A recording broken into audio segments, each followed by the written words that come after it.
I've never been one to believe in the supernatural. Ghosts, demons, and spirits were tales to me, stories told to scare children or entertain on Halloween.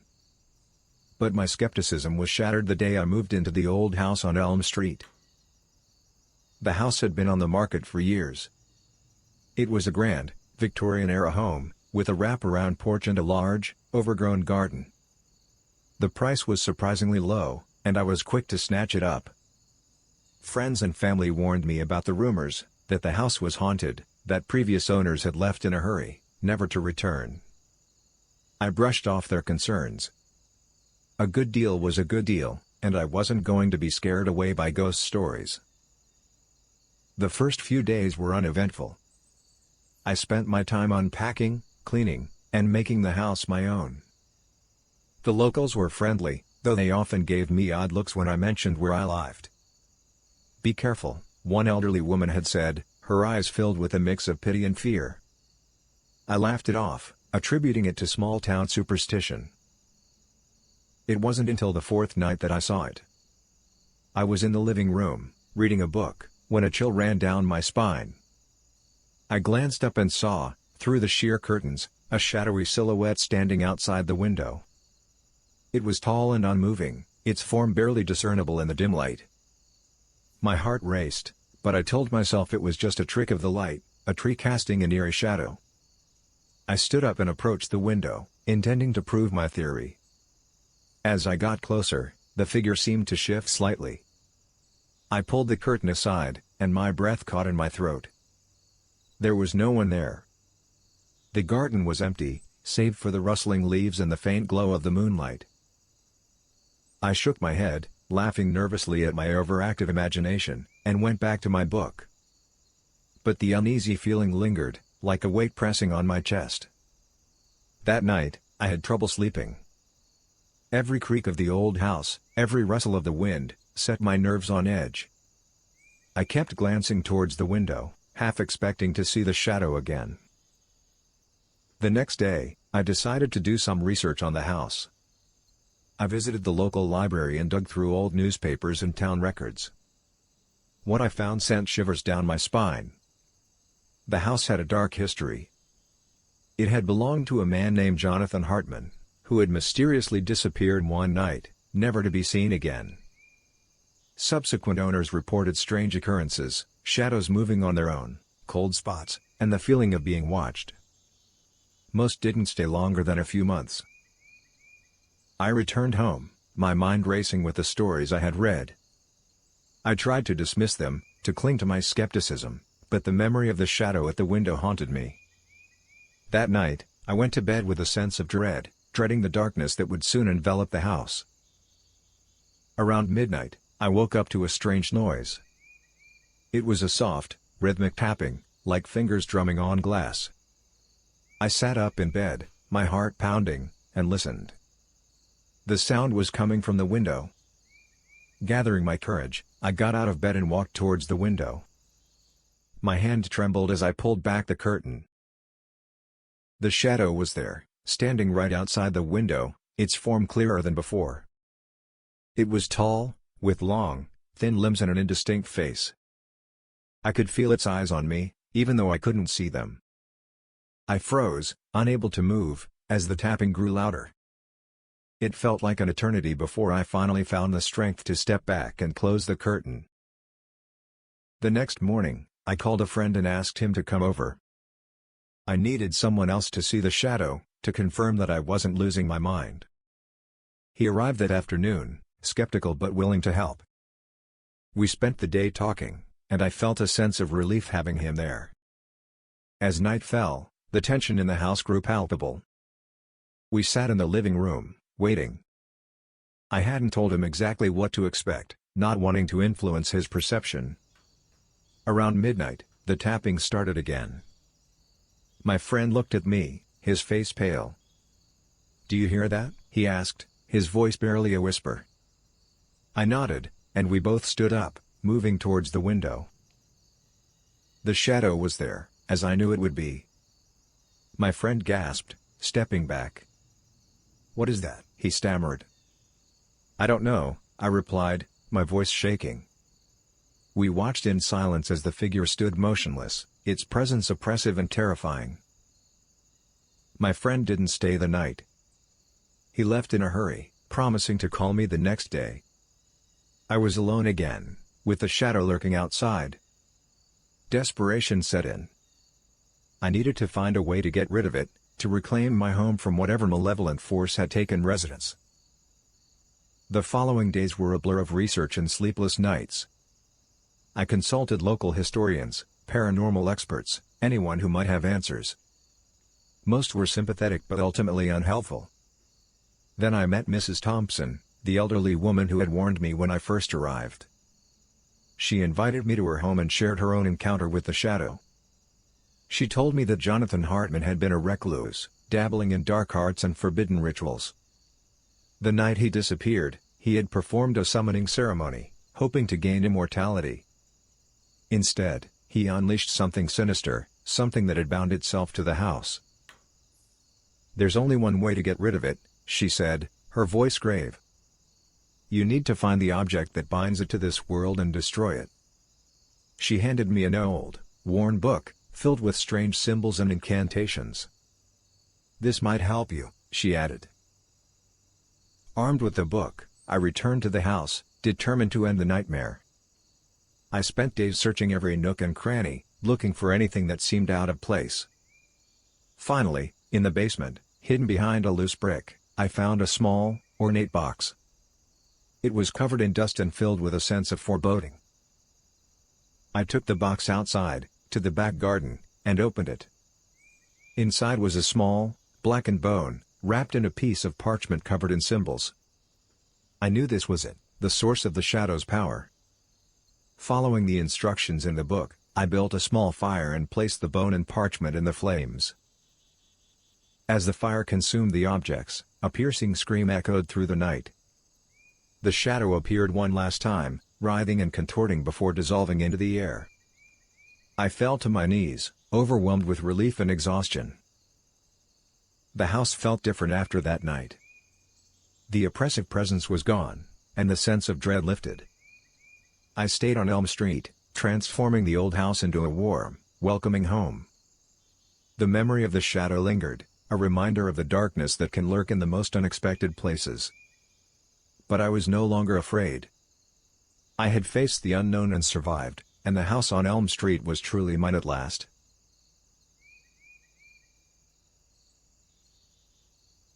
I've always been fascinated by abandoned places. There's something both eerie and enchanting about exploring forgotten structures and imagining the lives that once filled them. So, when I heard about Hollow Creek, an old mining town deep in the Appalachian Mountains, I knew I had to see it for myself. The town had been abandoned for nearly a century, ever since the mines dried up and people moved on in search of better prospects. According to local legends, Hollow Creek was haunted.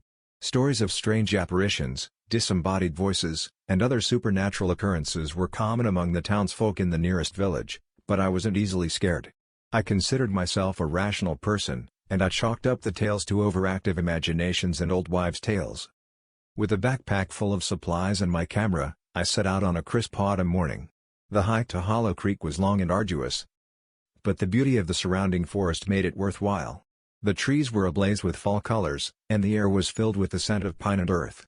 It took me the better part of the day to reach the town, and by the time I arrived, the sun was beginning to set. The first thing I noticed was the silence.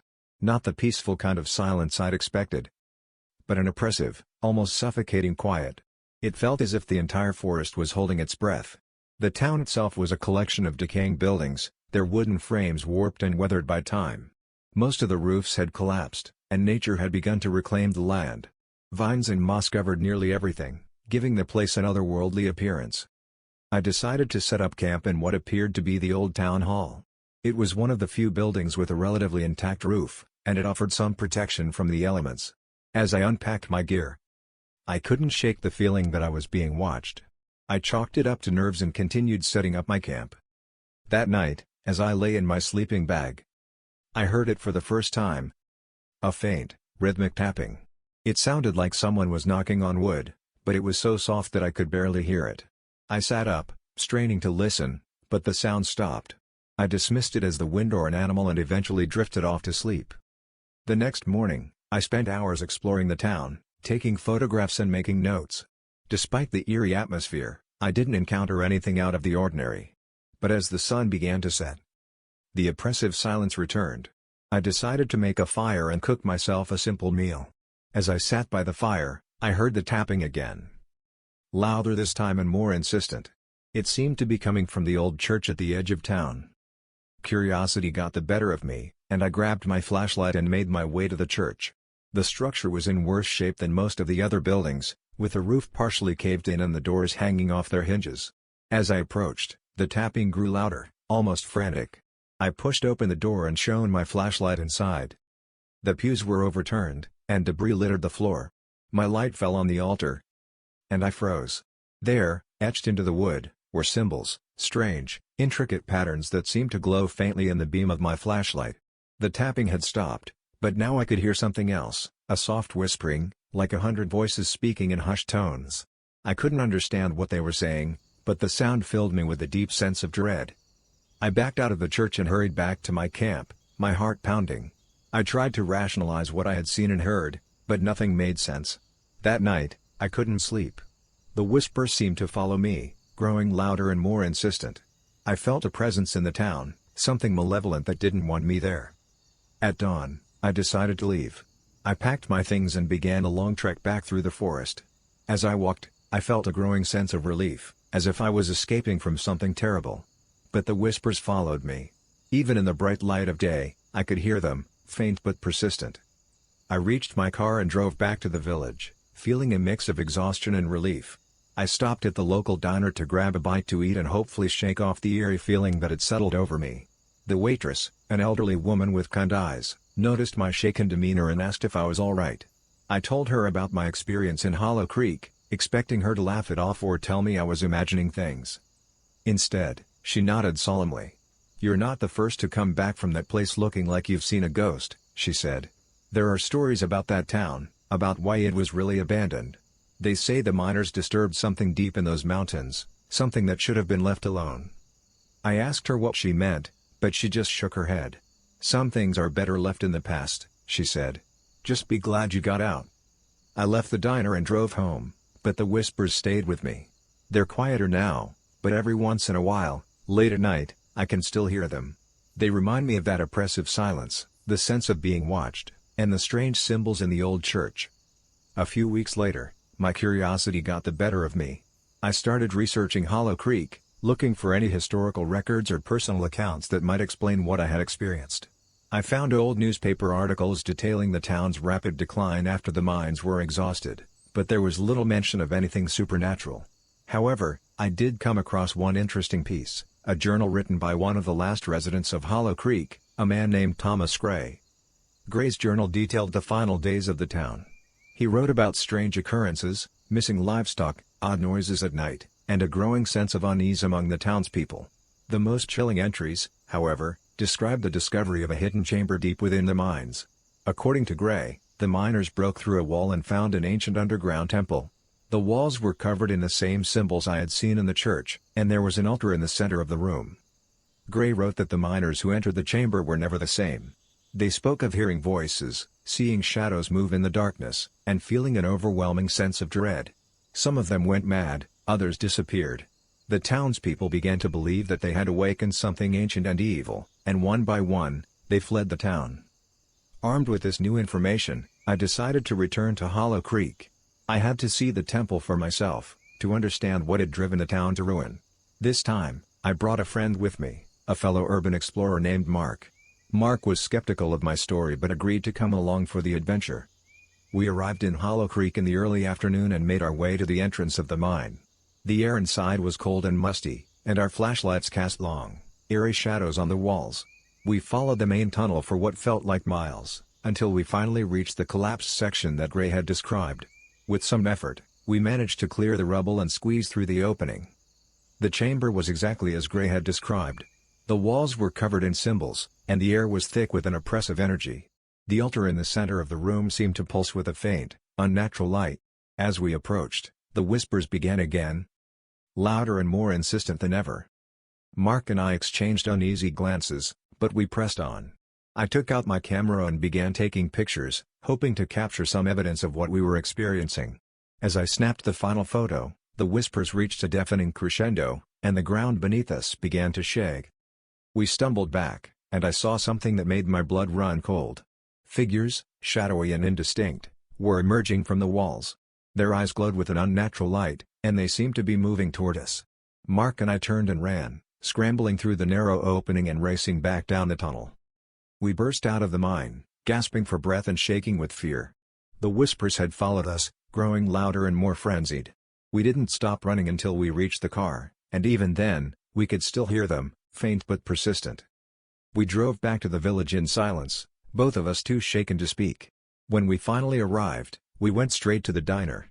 The waitress saw our pale faces and knew immediately where we had been. "You shouldn't have gone back," she said quietly. "Some things are better left alone."